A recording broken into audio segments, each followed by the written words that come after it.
Do you want to customize the access that your staff have depending on their role? Let me show you in Nookal how you can manage permissions, create new permission groups, and allocate your staff into the relevant group.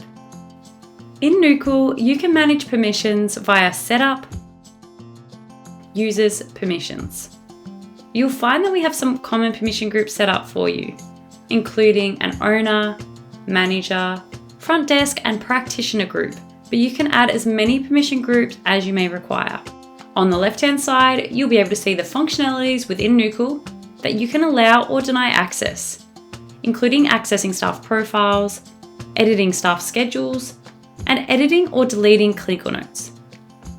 Under each permission group, you'll be able to use the toggles to increase or decrease access in that area, with the exception of the owner group, who will always maintain complete access of their account.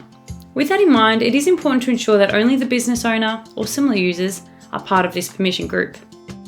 As you can see, when you click on any toggle, there are generally three options: to allow the permission group to view that feature, to edit that feature, or to allow no access. Some features, like reports, will only have a view or no access option.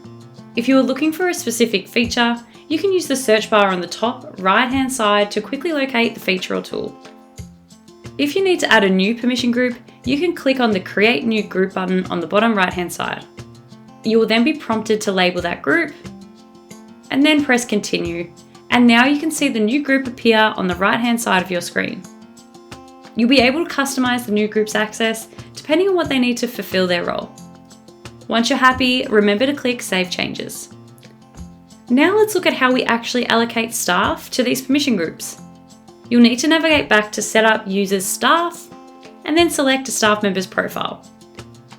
You'll then see the permission option on the right-hand side of the screen, and if we click into this, we can select the permission group that is relevant to this staff member.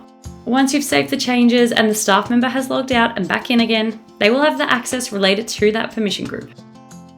As you can see, Nookal allows you to customize permissions and access exactly as you see fit. So get started and take back control today.